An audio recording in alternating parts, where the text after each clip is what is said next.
Ladies and gentlemen, thank you for coming to this session.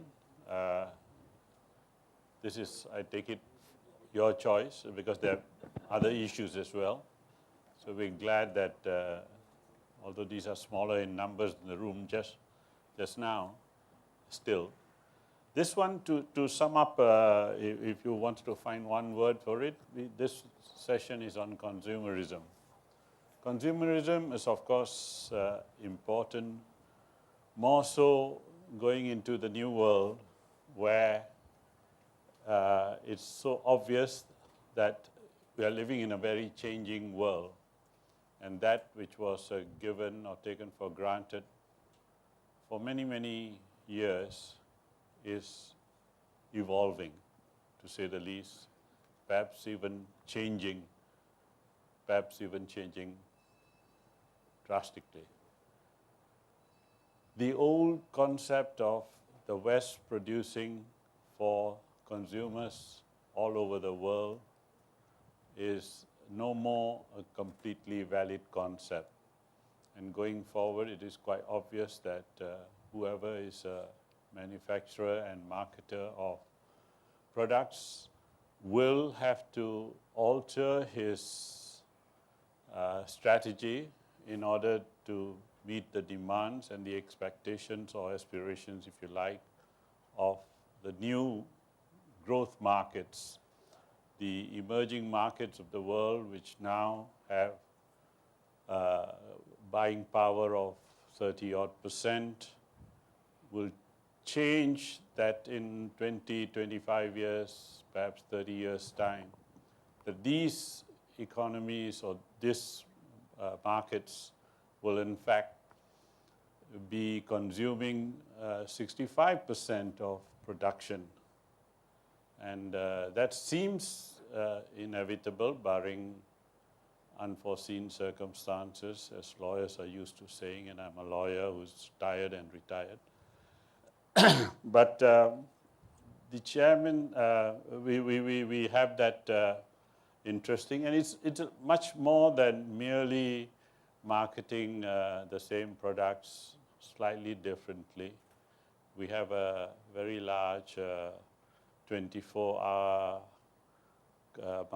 shop in Singapore called Mustafa.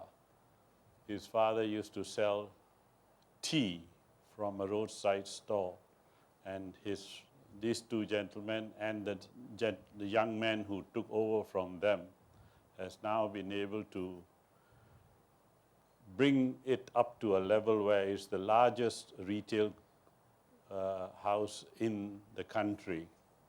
And he buys from all over the world at the best possible prices. And he's discovered that if you buy Milo made in Malaysia, it's cheaper than buying Milo made in Australia, because they use more cocoa in Australia and more sugar in Malaysia. But the consumer sees the same box with the same logo, the same green color, and thinks he's buying the same product, especially if he's not tasted the one from Australia with more cocoa. But the topic we're discussing is at a much higher level than that simplistic example. My role, of course, is an easy one. I've been told what to say, but I didn't bring my spectacles, so I can't read what I read. So you will forgive me if I do this on an impromptu basis. The session will start with the presentation by Mr. Tripathi to speak about the consuming potential of the emerging middle in emerging market countries. Interesting definition, but and what would be required to tap this potential. The first speaker is Mr. Tripathi, as I said, who has a distinguished record of being in Deloitte in England and now with Price Waterhouse as the leader of their strategy practice. Ladies and gentlemen, please welcome Mr. Sharma. Mr. Tripathi, sorry. Thank you. Thank you very much. It's not a presentation, but I hope to summarize in the next 7 to 8 minutes what I think is a piece of research which may lift the debate a bit, and then we can go into more specific areas of consumers. Our belief is that there is a number of countries, and this GrowthNet conference is an exemplar of those countries, which we are calling the next 4 billion countries. And there's a fair bit of research on that which has been photocopied, I see, in your main book, so you can actually leaf through that if you wanted to get more details in that. And what we believe is that, as we have noticed in this conference, there's a fair amount of interest as to what is happening in emerging economies. 2 years back, we looked at that in a much more granular way, and we discovered that there is a set of countries which are 4 billion in population across the world. And if you look at the 7 billion population, give or take some, there is about 1 billion people who are living in countries where the per capita GDP is about $12,000. There's another billion which is between $4,000 and $12,000. But there's 4 billion people who are living in countries which has got a per capita GDP between $1,000 and $4,000. Unfortunately, there's 1 billion people which are living in countries below that as well. We focused on that 4 billion. And then we looked at a particular segment of that 4 billion, which we believe is of great interest to us, maybe not immediately, but strategically over the next 10 years. And I'm hoping that in my remarks I can summarize our findings of that so-called emerging middle. We are calling it the global emerging middle, GEM, in some substantive form. The first thing is that I want to be provocative here. What we found is that Prahlad's pyramid does not exist. And I personally believe that we have overused that language of bottom of the pyramid too much. It's actually a diamond. If you look at the Indian demography, it's actually 1.2, currently 1.25, but when the research was done about a couple of years back, it's a diamond. And a diamond is a much more positive phrase, because we often rush to the bottom of the diamond to create profit and to sell a consumer product. Actually, the middle of the diamond is a source not only of markets, but of great innovation and great amount of new thinking, which is emerging from that. So we need to look at this middle of the diamond not just as a place where you just push product and services, and in some ways, you also have to have a dialogue with that middle of the diamond. And let me just describe that diamond to you verbally, and there is a graph in that particular report down below. If you look at India's population today, let's just say 2 years back, 1.2 billion people, there's about 80 million who I would class as rich by Indian standards, not necessarily by Western standards. There's 170 million, broadly speaking, who are the middle class, which everyone is celebrating, but it's only 170 million. There's 470 million people who is what we call the emerging middle, and these are people with a household income of roughly 1.5 lakhs to 3 lakh rupees household income, and a per capita for those from the West, $1.7 to $5. This is what we defined as the emerging middle. Unfortunately, there's 470 million people below that as well. But our focus was on that emerging middle, which is substantive. 500 million people, give or take, is a significant number if you talk about the 7 billion population. We then extrapolate that for 10 years and talk to 2020. Thankfully, that middle goes up to 300 million, but the emerging middle goes up to 600 million, and thankfully the bottom goes down to 290 million or 300 million. So this is the paradigm that we studied, and when we looked at that, and we looked at what are the things which are happening, there are 5 key themes which emerged, and I hope I had a slide presentation for this, but I'm going to try to verbalize it. The first thing is, it's an incredibly young population and incredibly rural. And the reason I say this is that if you contrast that with Brazil, which is almost 85% urban, India today is 70% rural, and in 2020, it'll still be 67% rural. I'm talking about the whole 1.36 billion of Indians at that time. And in that, this emerging middle will be even more rural. So it'll be almost 75% which is rural. So that's one thing, young, rural, and we would argue hungry for change. They are actually looking for things, new products and services that we can bring to them. And that's quite energizing conversation to have, but as a level playing field, not to say we'll push products, but to say what is your requirement. That's one macro piece which is there. Then our research had 3 major themes. One is, as was mentioned in the opening remarks, that if you take a product or service which has been well tested and been produced for the Western market and try to push it in India or a Brazil or a China or an Africa, you get one growth picture. But if you look at and listen and design product and services for that particular segment, so this emerging middle requires a lot more listening. The value propositions that are required here are very different, we would argue. They're not entirely different, but they're quite different. So that's the one major finding, and there are three sub-findings below that, and I won't bore you with every one of them, but let me just take one. We call it aspiration trade-offs. What does aspiration trade-off mean? Essentially, the trade-offs this segment is doing when they aspire for something is fundamentally different to even the middle class. So for instance, a young person wanting to send, a father or a mother wanting to send their child to education is so important that they will actually go hungry for that. That's the trade-off. As opposed to the middle class trade-off, which is I will see one less Batman movie or one less Bollywood movie, and I will send my kid for education. So aspiration trade-offs are very different. The second piece is we comprehensively destroyed this fact that cost is a driver.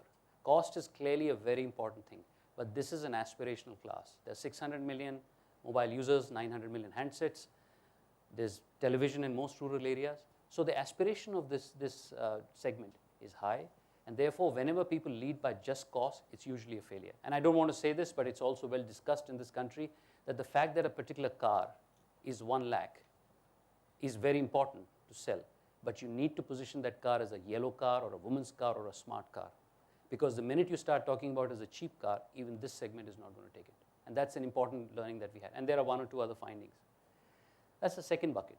The third bucket is, what is the business model which will make you profitable? Because I can tell you growth will happen in this market. But is profitable growth possible? And most companies are struggling with that. And there are leaders here like Bajaj who are doing extremely well in this area because they've cracked that model of being profitable in that market. And that also has some sub-strategies, but one of them I want to say, and I want to refer to Bajaj because we did interview them through this process, is that how they've dealt with the dealer network is very innovative and counterintuitive. They actually managed to mobilize the dealers by having some technology, but using the fact that the local dealer had tremendous amount of credit knowledge about that local person who had taken a motorcycle loan from them. So I'm just giving that as an example. That's the third bucket. The fourth bucket, which was very counterintuitive for us as we did this research, is a mindset shift. If you do not shift the way you look at this market, inevitably you'll fail. And that's something which came across a number of times when we actually took this research to our clients. So one of the major multinationals said the biggest issue we're facing is that our corporation, our company, does not believe that the low-cost distribution is very important for this. And that mindset shift, how do you get your endorsements? How do you advertise? Maybe I'm running out of my time. But the fifth element out of that is, and I can quote one example. I met the CEO of a car company recently. He was a multinational company. He said, Shashank, I'm going to make India the Detroit of emerging middle. I'm going to take every car I'm producing here and export it to Indonesia, to Africa, and to others. So the innovations which are happening as a result of this, may I say, ecosystem in India, which deserves value for money, which deserves a different distribution channel, is extremely relevant, I would argue, for other parts of the world as well.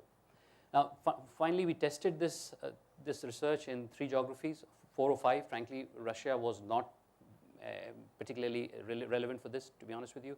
China was, Brazil was, and Africa was incredibly relevant for this conversation. So I'm not suggesting that every BRIC economy has a similar algorithm, because I would argue that everyone requires a different thing, different thought and touch. As I said, Brazil is 85% or 80% urban, and we are 60, 70% rural.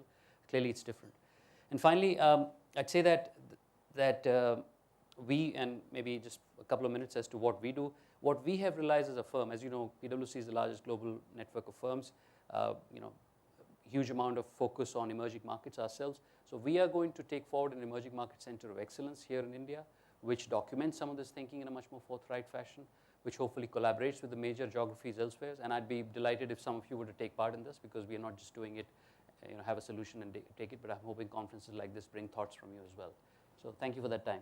I'll end there. Thank you, Mr. Tripathi. Thank you. Our next speaker is Mr. Ahmed from Bangladesh. He is the president of the Bangladesh Chamber of Commerce. India-Bangladesh Chamber of Commerce. I stand corrected. And he's going to speak about how his company has penetrated and adopted successfully in the markets in a relatively short period of time. And that's not an easy task. And how he has been able to maximize the opportunity presented by the rising middle class. Bangladesh, of course, we all know, has a very large population, but in terms of the buying power, it would appear to be lesser than the countries some of us are familiar with. But to be able to be successful in such a challenging environment, Mr. Ahmed would, of course, use his experience to tell us more about the basis of his success and what we have all can learn from it. Mr. Ahmed. Thank you, Mr. Cutter. Ladies and gentlemen, I am thankful to GrowthNet for this opportunity. I have been asked to deliberate the Bangladesh's position as an emerging country. Well, I try to do my best, and as I start, I must give you a background of the changes that had happened in Bangladesh. In early 1980s, when our group was also formed, the country went a big change. The change was the move from the government-oriented business to the private sector-oriented business. So the government policies were changed, and accordingly, new private sector banks, insurance, universities, hospitals were allowed. And as a result, the entire society was put into action. New industrialists, new business conglomerates started to form in the society. Around the same time, a very big sector, which is now the largest sector, export sector of Bangladesh, which is 80% of our all exports, is the ready-made garments. They had also started in 80s. And again, there was a shift in the government policy. The government wanted this sector to develop without government control. The government was there only to support it. And policies were made to give enough monetary and financial support, if required, even at a preferential treatment. Millions of lady workers started getting jobs. And as a result, we found that the society itself had a larger buying power. Today, there are more than 6,500 garments industries, and Bangladesh is the world's second largest garments exporters. It had crossed India long back. And we have more than 50 private banks and more than 50 private insurance companies. So all these had turned the country into a production hub of many of the products now, which India is trying to take advantage of as a joint venture. And the country recently has embarked on a new policy of attracting larger FDIs. Gentlemen, let me now talk about my group, which is Niloy Group. Well, our group or our story is not of a emerging country company, but it is a story of a leader emerging country joining hands with a neighboring emerging company. That is India. We have the Tata Motors as our partners, and on our side is Niloy Group in Bangladesh. Around that time when we started this business together, late 1980s, it was the UK, British products and the Japanese products in commercial vehicles was the maximum market in the country. And when we started, we had to change some policies. We had to adopt to the requirement of the country. So many of the Tata trucks and buses were adopted to the need of the country. Even today, they are doing the same adoption. And I'm very happy to say that over these years, where Indian vehicles were 10% and others were 90%, today it is the reverse. Today it is 90% Indian vehicles and Japan, UK and the rest is 10%. So far as commercial vehicles are concerned. And out of the 90 and the four-wheel commercial vehicles, more than 70% market goes to Tatas. Now, how did we do this? What were the strategies that has taken, and how did these emerging countries' product got the market against the high quality Japanese and the world product? The first thing that we say from our company is it's for value for money. Yes, Japanese products are good, European products are also good. But you can buy 3 of Tata trucks instead of 2. And it runs well because the technology which is there is good enough for our country. So again, this was an adaptation. Like today, India has moved to BS3, BS4 in the emission standard. But Bangladesh is still BS1 and BS2.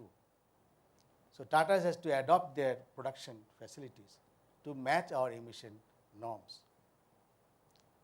It's very difficult for Europeans and Japanese to really go for that scale. The other strategy was easy availability. Before we came in, there was a long queue for commercial vehicles, sometimes 8 months, 10 months. So our strategy was to make the vehicles wait for the buyers, not the buyers wait for the vehicles. And as a result, we immediately started a joint venture assembly plant, which will now very soon be producing one of the Tata vehicles locally in Bangladesh. And we made the products available to the customers. And then there is affordability. As everybody knows that Bangladesh yet did not have so much capital that they can buy the full product in cash. The banks were not geared up to financing vehicles. So we came up with a formula whereby the buyers paid only 20 to 30% of the product, and the rest were given to them as a loan without any collateral security or without any strings attached. It was done very fast. At that time, the banks were very shy and they needed a lot of documents to finance a vehicle. So this immediately helped us to sell a great number of vehicles and help the country in this communication network. However, the success is not giving out loans. The success has really come in from the recovery of the loans. Today, there is more than 50,000 vehicles in the market under the credit scheme. Thousands of crores are in the market. The banks are geared up that the customer comes to the bank and pays its installments. But we created a team, a very big team, to go to each of the customers every month and collect. This is again adaptation to a local need, because they were not used to credit payments like the developed world. And the entire system was supported by a very strong internet and software. And our software is very unique because this software has the capacity to calculate the interest costs at different rates. Because different banks give us money at different rates, and different customers have the paying habit in a different way, in different timings. So it's a very complicated software. And I'm very glad to say that the market has really been successfully covered through this internet and software system. And again, the other strategy which we had taken was be by the side of the customer. So right from the sales, we had done after sales service. Hundreds of service centers all around Bangladesh are there. Thousands of shops selling OE parts are there. And then we have our own insurance company. In case it makes accident, we pay them in 7 days' time so that they can recover their capital. Overall, we ensured that the customer gets all the services it needs. Again, this was something which we, an emerging country, could do. I feel that our story is a success story of two emerging countries joining hands, where we could ultimately market against the big companies of the world and successfully get the maximum market that can be taken by a company in our country. So this is our story. So I thank you all for listening to me. Thank you, Mr. Khatri. Thank you, Mr. Ahmed. In a country like Bangladesh, what Mr. Ahmed has said are no earth-shattering changes that we can't understand. These are simple doctrines that adopted, applied with discipline, has led to the success of this group and many other groups in Bangladesh which we hear about, including in the pharmaceutical sector. Yes. And so many other sectors. Bangladesh was the first one to experiment with microcredit, and they've built an industry around it. Much other countries seek to follow, which just goes to show that intelligent application of simple procedures known to the whole world can in fact lead to huge changes both for the growth of the country, the enterprise, and the people in that country. This success story is, of course, a very interesting one.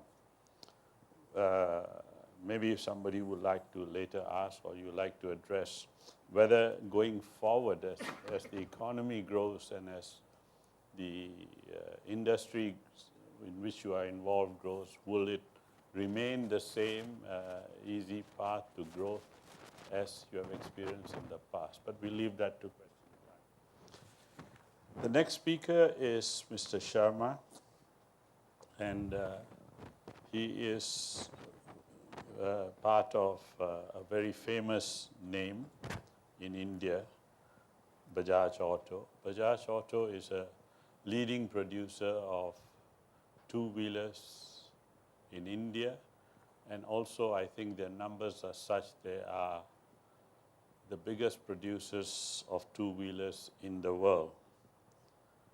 For a country like India to have spun this company to make it a world leader in two-wheelers must be a fascinating story by itself.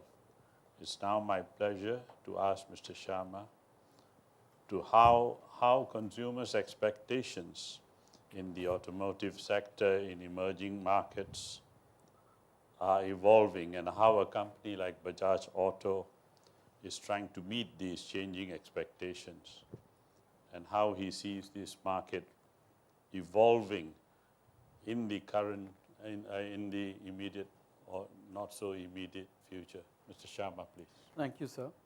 Good afternoon, ladies and gentlemen. Let me just preface my response with a few comments so that you can relate to my response better. Like Mr. Khattar said, yes, Bajaj Auto is the world's third largest motorcycle manufacturer and the largest three-wheeler manufacturer as well. You know, we're very proud of that segment in our business. But more importantly, the Bajaj Auto is a fairly, by multinational standards, it's a baby in the world of international business. We have experienced some rapid growth in the last 7-8 years. From making a start about 8 years ago, we are today $1.6 billion of motorcycles and three-wheelers in these emerging markets, which are being discussed as the constellation of growth. So our experience is pretty recent, and it is in these markets which we are all discussing. One of the things which sort of strikes me, which has struck me over the last 1.5 days when I've been listening to people, is that This constellation of growth which we are talking about is actually extremely disparate and composed of extremely different constituents. As a practitioner of marketing, sales, and manufacturing, we encounter that stark difference almost every day, and it gets reflected on our sales and marketing strategies. So for a young company which is very ambitious of international, or which has international aspirations, standing in front of the world map, it's it's an extremely distracting thing. And one of the most important decisions which we can take is on choice of markets. Which markets do we attack first, and which markets do we attack later? This is not just from a resource allocation or a profit target or a sales target point of view. A very important aspect, at least in our sector, is the opportunity to shape the very development of the markets. And it depends on at what stage of their maturity you are able to enter. To illustrate the point, Argentina, which is very much part of this constellation of growth, it's got very good purchasing power. Argentinians are big bulk, tall, hefty guys, like to be macho, but they ride silly bicycles, which have got which has got an engine. And I've never been able to reconcile that. And when I delve into why this has happened, it is because there is a group of entrepreneurs in Argentina who 20 years ago went to China, picked up something, and started to feed a nascent market of Argentina, and it started to create certain habits.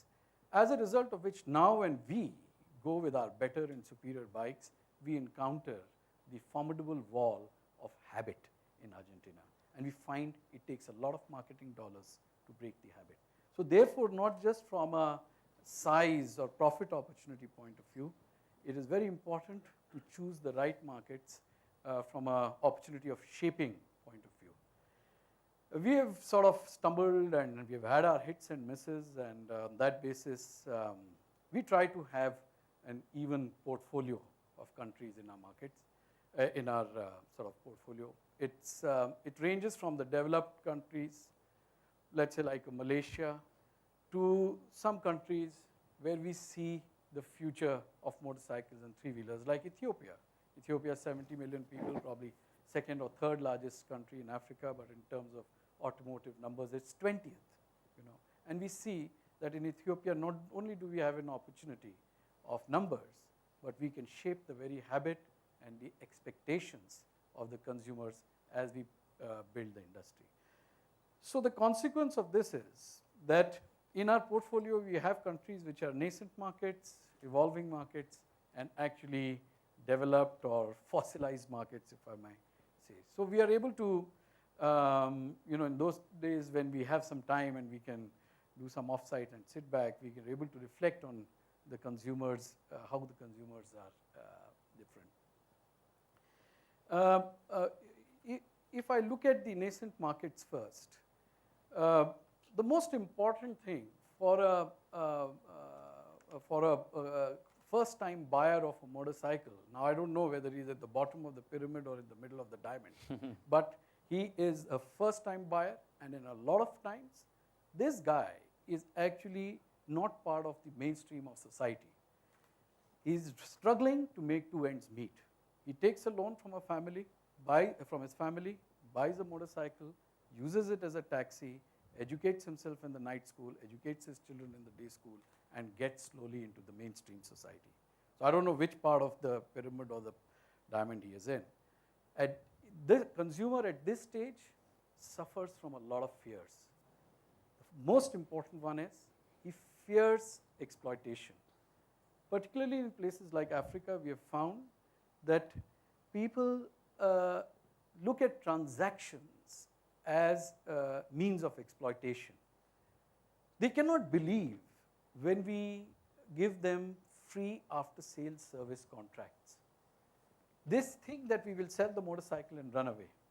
And there is an almost emotional outpouring when there's a realization that here is a company which is going to look after me through the life cycle of the product.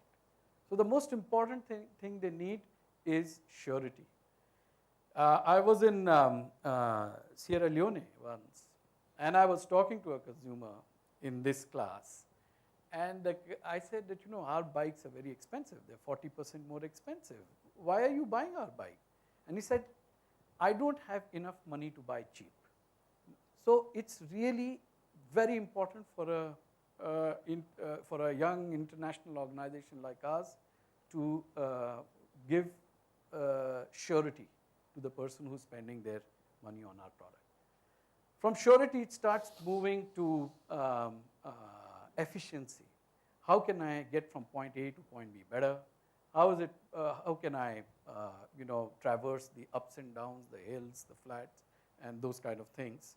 And slowly we start to see people looking at that dimension.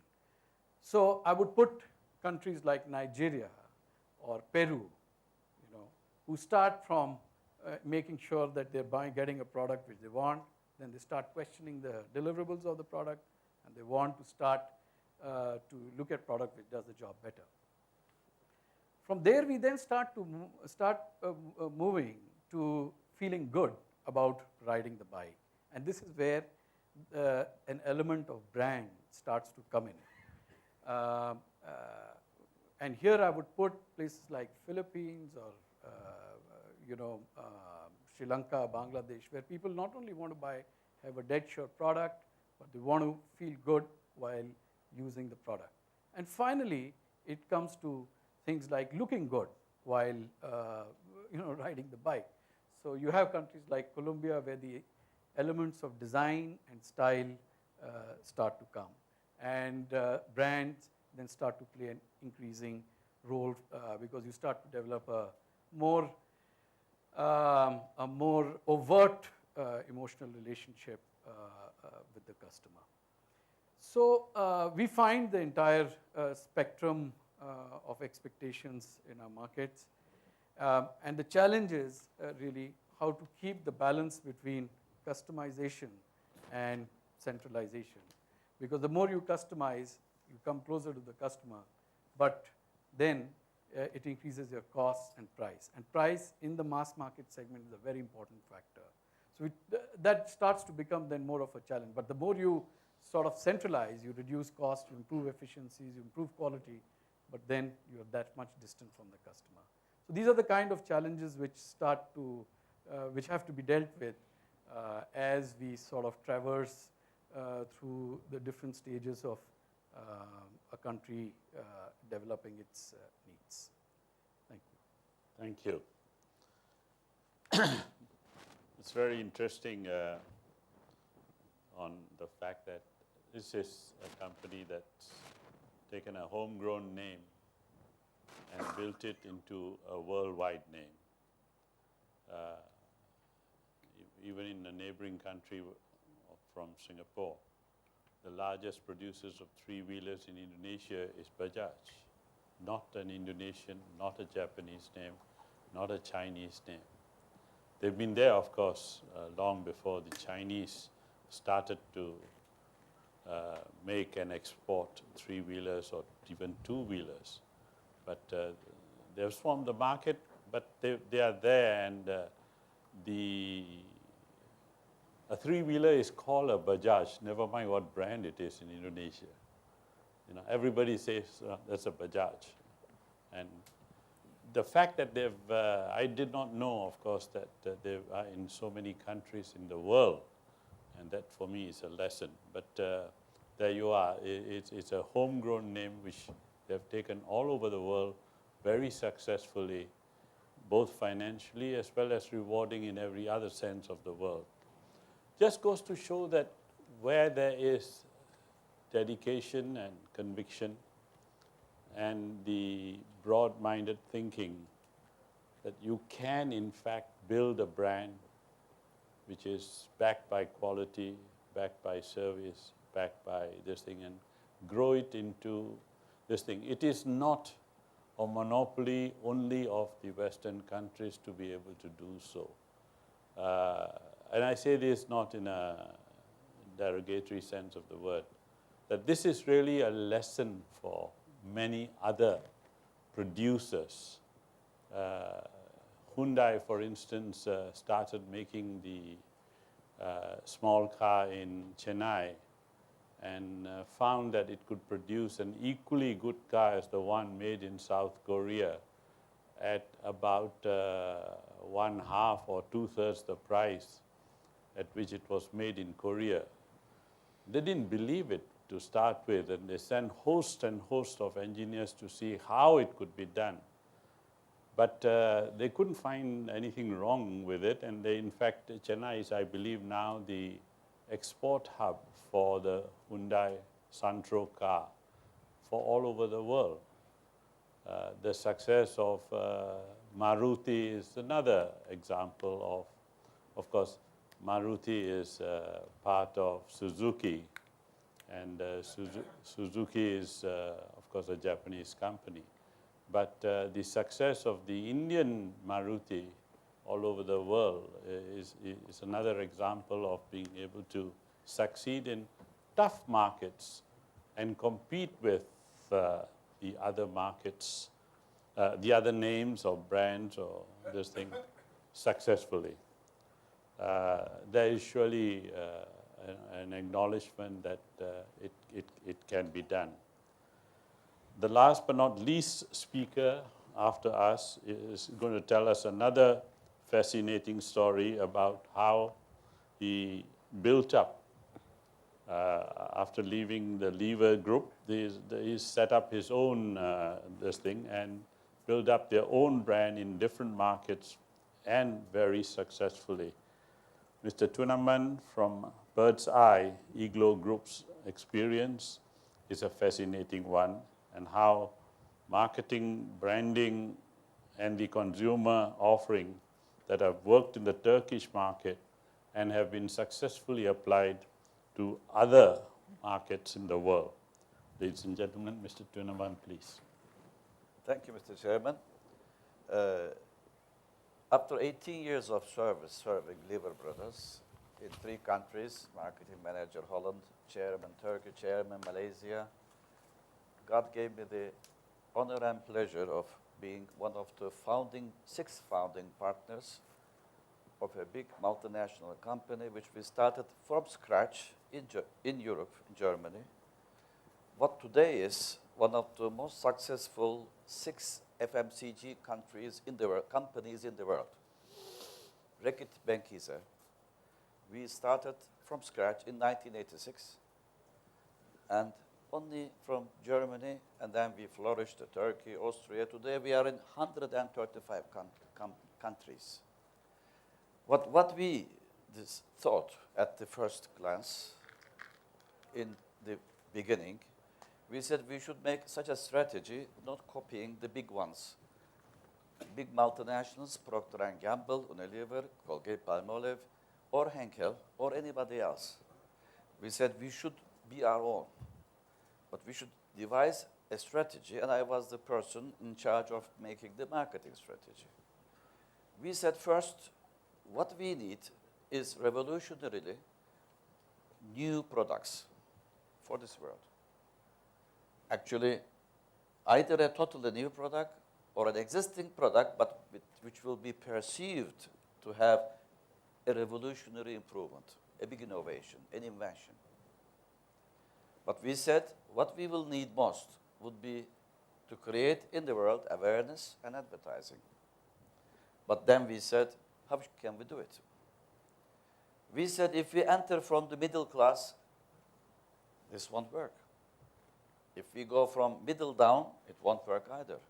If we go from middle up, either it won't work, because we need to have a big supporting funds margin, an advertising margin, a big one, because we are going to tell the world a big story from scratch. But then we said, if we go middle class or lower class or middle up, then we would need a low price strategy.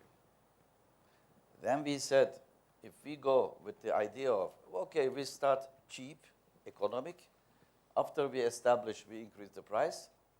Then we said we create a model in which low price customers are becoming our customers' clients.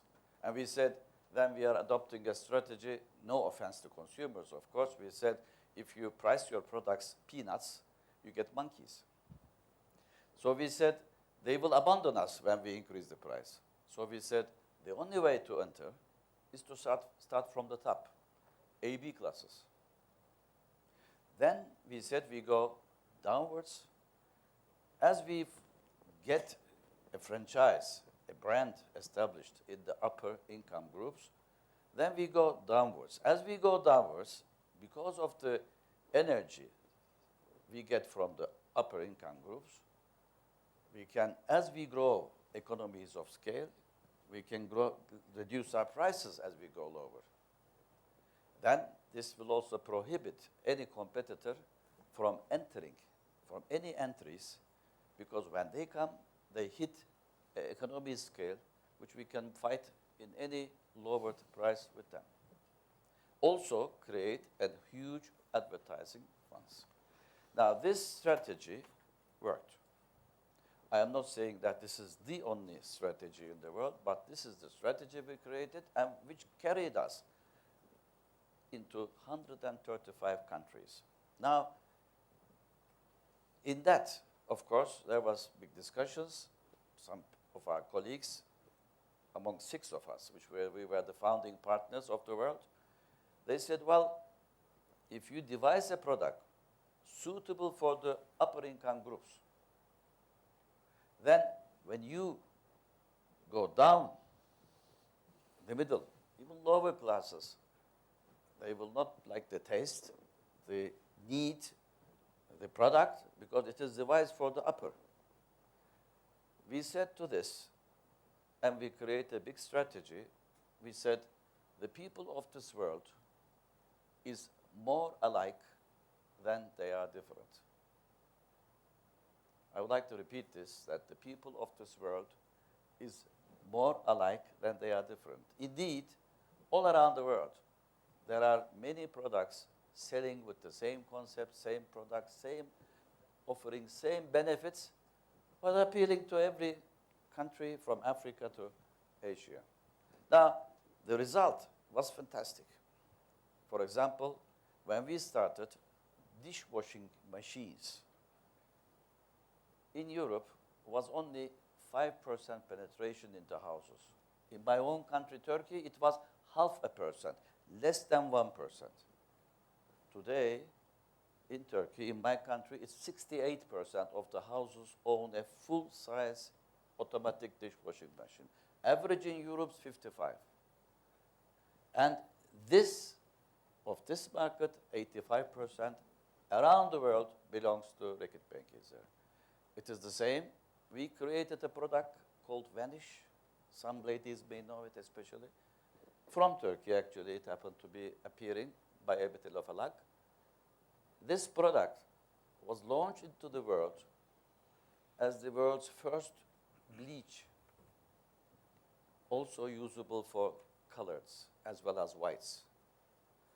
This, what we call the modern bleach, was launched to the world 3.5 times more expensive than the most premium bleach in the world.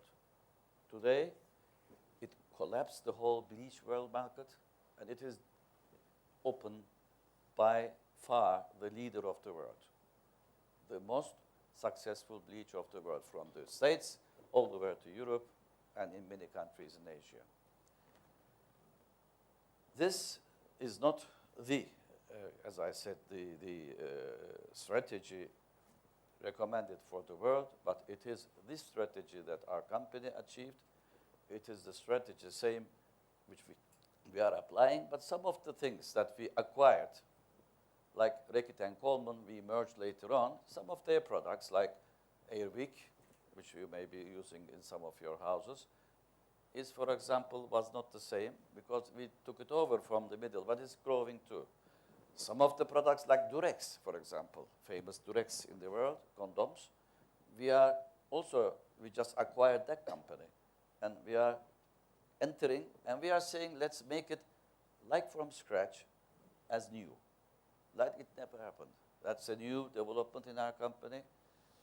And we have a lot of medicines which we are entering now in the world. It is a new world, Strepsil, Gaviscon, and some other medicine products, fast, what you call the over-the-counter medicines. But what we say, the biggest success is top-down growing of new products for our needs, not from bottom-up, because bottom-up is low price, low sector, low creation of advertising funds. Thank you very much for listening to me, but I said don't forget this is not the strategy for the world, but this is the strategy we applied. Thank you. Thank you, Mr. Tunaman. As I said, I didn't know the whole story, but it is indeed a fascinating story that the Levers and the Procter & Gamble's of the world, who have monopoly over millions of products, are not the only way that a newfound company like his, just over 20 years or less, has been able to build itself up into a leading brand company with new logic, a new approach. I run a family investment company, and we had a small example of that. There's an Indian company that makes a spray, a body spray, but they don't use the gas that goes with the spray.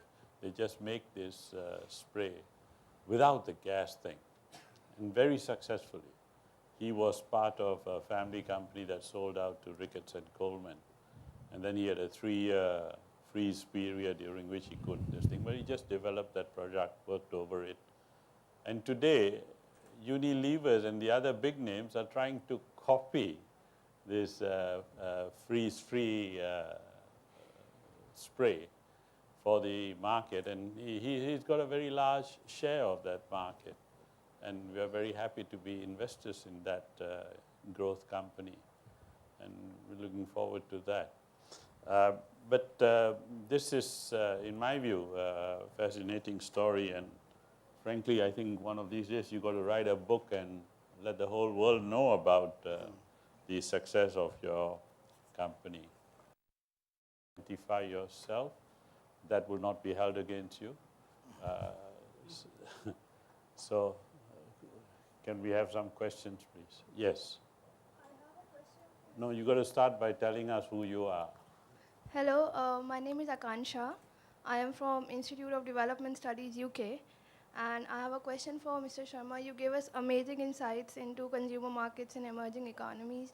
I wanted to ask you, how do you choose where to invest yourself? Like, how do you choose in the African continent? How do you pick your countries? And also, how are Indian companies perceived in Africa, the whole continent? How are they perceived there? Because there are a lot of this competition from China also. So I just wanted to know that. Thank you. The choice of markets is, it brings together both art and science, you know. Though I've seen, and we've practiced it over the last few years, we looked at many things.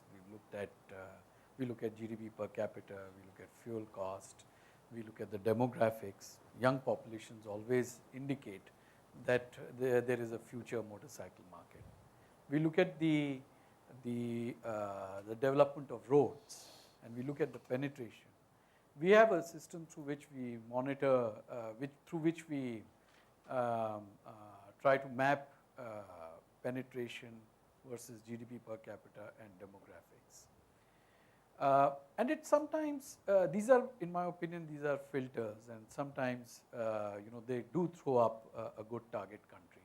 But mostly they identify a set of targets. After that, it's a leap of faith. Sometimes, it's just intuition. I'll give you an example.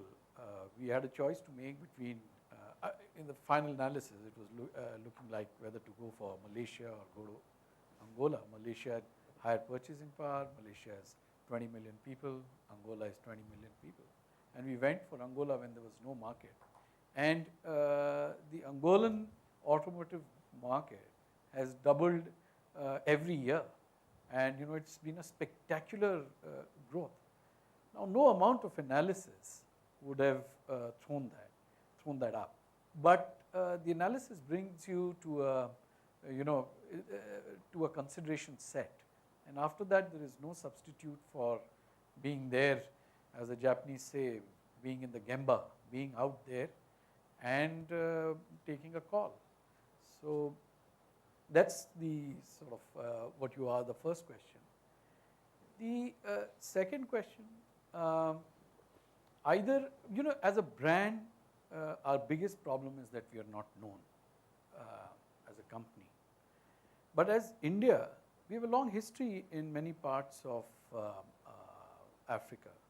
But that history is either, in a place like South Africa, it's the labor markets and the lawyers a little bit, or the history is one of trading.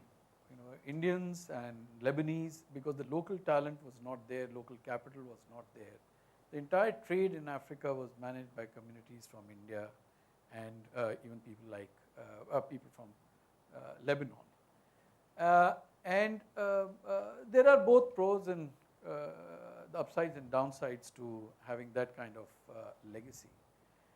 But a little bit of the IT, what IT sector has done for brand India, a little bit of that has spilled over into Africa. I wouldn't say entirely. Some countries like Kenya, etc., particularly Indian IT is very well known. Other than that, really, I would say as manufacturers of branded light engineering goods, companies like ours are pioneers. We are trying to build a brand for ourselves and in the process also build a brand for the country. So it's a white canvas to that extent with all the, after taking into account all the qualifiers which I said. Can I ask a follow-on question? Just a moment. You're obviously doing very well in Africa, and as you said, your brand has helped you to get there too, and you can charge premiums well above the normal. But in a country like Vietnam, for instance, the brand is not well known at all, and the Chinese and the Japanese are the only two people there. Whereas in Indonesia, you succeeded, mainly in the three-wheeler market, but I think you also sell the two-wheeler there. Why? I mean, the Chinese are now going to Africa and they will compete with you. They may start off with a product that's much cheaper than yours, but you will be competing with them, and their concept of cost is different from the way your the normal method of costing is. But this is not a new story. I mean, the Japanese were there. The Japanese were overtaken by the South Koreans. The South Koreans are now being overtaken by the Chinese in some areas. How do you able to reconcile all these issues, and that you can succeed in Indonesia, succeed in Africa? You didn't do so, or you didn't probably even try to be in Vietnam or Malaysia. Also, is not your market. Would you like to tell us something about that? Yeah, it's a very good question, sir. A lot of this depends on the first mover advantage. It's tremendous when you enter a country and participate in its development. You establish the brand. So ASEAN is the backyard of the Japanese, and the Japanese really have a very dominant presence over there, because they've almost midwifed the industry. It was born because of the Japanese over there. Africa is actually, we've followed the Chinese. We've got to really thank the Chinese for the development of the basic markets of Africa and Latin America. And we find that those markets where the Chinese are there, it is much easier for an unknown brand like ours to go and build not only a business but to build a brand. Because the Chinese are, in the automotive sector, have followed a different format. They followed, like you said, a cost-price format. They're not really focused on anything beyond that. And therefore, it reflects on the brand. And there have not been single powerful companies operating there. So we find it is easier to, even from anonymity, to get to some kind of recognition in these markets. But in those markets which are midwifed by the Japanese, like I said, a motorcycle generic is Honda. So people go and buy a Bajaj Honda because, and we can't get away from that. It will take us 20 years, and we know that, and we have to painfully discount our product so that at least in the automotive sector, I feel that it's visibility which builds the brand. It's a happy customer experience which builds the brand. You can't advertise your way to brand building, and there is no substitute to that. So we have to keep selling Bajaj Hondas and manage the brand upwards. It's the reality, and it's a tough life in those markets for us. Thank you. Yes. My name is Sharik, and I'm a management student. Sir, my question is to Mr. Ahmed. Sir, your story was really fascinating, and the more fascinating for me is your business model. So you mentioned that the consumer of Bangladesh don't have that capital so to go and buy a commercial vehicle. Sir, my point is that you have given the loan to people without taking some securities, like which is the issue of US crisis also. So, sir, what different you have done to manage the credibility of the person that the consumer is not defaulting on the money which you are giving, and they are like, the model was successful for you? Well, this is the key factor of our success, as I told you. In our type of markets, the only way to create your own market share is give out loans. Now, as you correctly say, that giving out loans is risky, but we have to take provisions against that. The first and foremost is we don't require the customer to come to our offices and pay. We go to the customers' houses or offices or shops and collect the money. So we have a large team who are all networked through internet system. And we have a control room in the headquarters which control all these 40,000 plus accounts and give data to these collectors, where they have to go, what money is due, when it is due. So it's like a network. And when you have this, you have the biggest tool with you, because all the 53 banks in the country wants to give you the maximum money they can give to a single entrepreneur. So because your money is absolutely safe, because they give it to us and we give it onward to the customer. They can never give to the customer directly because it's too risky for them. So this new model which we have adopted is actually an emerging country model. And as I told you that this is a collaboration between India and Bangladesh, and India is an emerging country leader and we are their neighbor. It's a good collaboration of two emerging countries where we have succeeded in capturing the maximum share of the market through innovation. What's your experience of the NPA in making loans like this? Because even Citibank tried to do financing in India for motor vehicles and virtually lost their pens and had to withdraw from the market. How do you manage to do so without having a large NPA?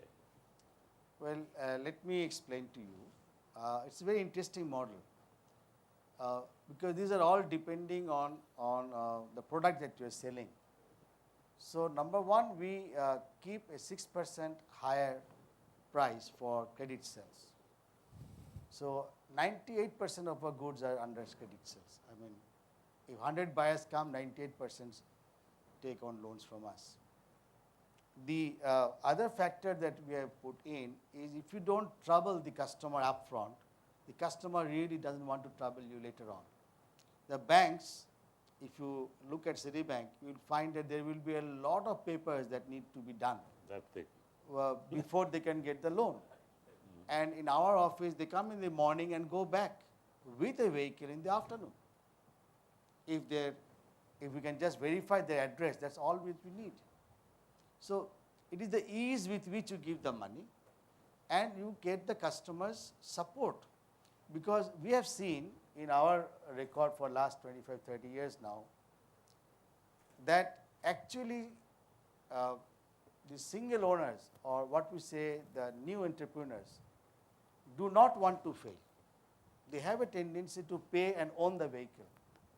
Whereas when we have given 100 vehicles or 50 vehicles to a large customer, they have a tendency to fail. So this is a very funny thing. It is also proven by Professor Yunus in his microcredit lending that the recovery from poorer segments of the society somehow is better than the top rich. Thank you. Yes, please. Please identify yourself. You said a fascinating thing. People, consumers around the world are more similar than they are different. And just some examples and just some color on that, and contrasting that with localization, which is almost comes up as a recurring theme whenever we're talking going from one market to another. I mean, that'll be really interesting to hear because I thought that was just a very powerful statement. As I said, the principle of the people of this world is more alike than they are different. Rule applies here. I will give you the example of Vanish. The Vanish bleach, which we produced in Turkey first, we discovered. This product was launched 3.5 times more expensively than Procter & Gamble's Ace, which was an ordinary bleach. We made a film, and we said, in this film, actually there was a point where the hen pours it onto a colored garment, which is red and white, bleach. And the lady says, don't. And I personally went to the dubbing of this film. And the girl was saying, don't, very politely. I said, ladies, shout, don't make it, which is in Turkish, yapma. And the lady was so under much doing it, I opened the door. I went into the glass room. When this place came, I hit her back. And she said, yapma. And then we said in the world that let's copy this film as it is. Exactly. And in fact, our CEO, Bart Becht, at that time said, did you see the Turkish film? Exactly like yapma. And there was one country general manager which said yapma in Turkish, which is totally idiotic, of course, and we had to fire him. You know, but this rule, the people of this world is more alike than they are different, applies. One film which works in Turkey, worked in Argentina, Brazil, Chile, Australia, Japan, China, this country, everywhere. So this rule is a very important rule for not only globalization, but for human beings. They are the same. Very little differences, but they are the same. So can I just make a contrarian point to that? So I would say that the success, if I may, of Reckitt Benckiser, and I'm making a philosophical point rather than a Reckitt point, is based on the fact that a number of things that we use, like this glass, is made because it was made for 30, 40 years of innovation for the middle class in North America and Europe. My prediction is that if this conference was to happen 30 years from now, the shape of this glass will be made because it would have been designed for a country like Africa or a country like India or Indonesia. Now, maybe it's a bold statement, but I think one has to be careful to say that what has worked everywhere before is going to continue to work as this emerging middle. I mean, this is, of course, my favorite place, but let's just talk about other parts of society come forth. So I think that dynamic is happening. Now, how successful or how slow that will be, of course, is a matter of time and quality. There's enough things happening which are not right in some of these emerging economies that this. So I think there's that dynamic as well. So just to be slightly provocative, I thought I'd throw that in. My name is Faisal, and I am also an MBA student. And my question is again from Mr. Toonaman. Sir, the business strategy which you have told was quite fascinating for the new intent for entrepreneurs. Sir, my question is that I think that there might be quite challenges in following this strategy which your company might have faced or maybe any new entrant might face. For example, if we position a certain product to the top class of the market And when we are trying to sell that product for the middle class or the lower bottom, then the positioning strategy, you have to change the positioning strategy, or you have to reposition it. So what kind of challenges you have faced, or any new entrant might face following this strategy? Gentlemen. Again, as I said, the same rule applies. The people of this world is more alike than different. When you advertise, and when you advertise plentifully, that you do not pocket the large margin which I was talking about, you are getting from AB class. If you put it into your pocket, then it doesn't work. When you vastly advertise it, the middle class also learns. They aspire. I want to live like the upper class. Don't change anything. And when you come to the low middle classes, even lower classes, as I said, 68% owns now in Turkey a dishwasher. And among the 68, there are some D classes, D, working very low. And therefore, that's a huge number. Out of 7, nearly, out of 10 houses, including rural, owns a dishwasher. Now, this is how we made it like that. But in this country also, India, I was in Unilever in 1978, was made responsible for launching a margarine in India to coordinate it. I was coordinating from Istanbul when I was the CEO of Turkish company of Unilever. There I said the same. Let us launch here. I don't know what happened because I left Unilever without seeing the results. I said, let's aim at the AB class, top class. And India, 2% something was AB. But that was 45 million people. Huge. A country. More than a country in Europe. I really don't know. I don't dare even ask because they are my competitor now. But I don't know. It is exactly this. If the AB class is using, lower classes will also learn that they should use this product. They always aspire to use what the better people doing it, not the worst. We never saw richer, better living people to copy what the lower classes are doing. But vice versa works. They always aspire, they always copy the upper classes. Thank you. Last question. I had somebody, Hussein was up. Yes, please. That will be the last question. Hi, this is a question from Mr. Tripathi. My name is Arvind Gupta. I work with the BJP. I heard somewhere that one of the aspirational spends was primarily in the area of education.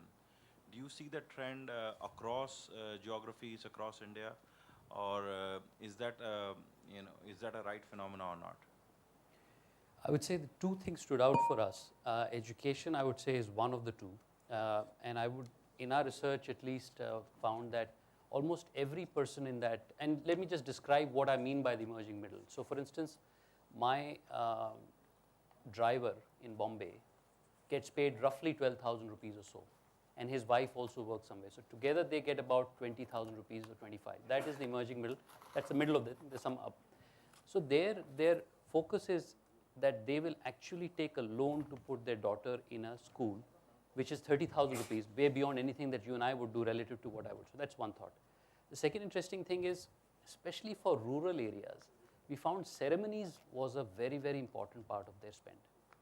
Ceremonies, which means that marriage ceremonies, your son's wedding, your son's janeu, whatever else you are required. Because in village life especially, the way you are looked upon as society is almost as important as everything else.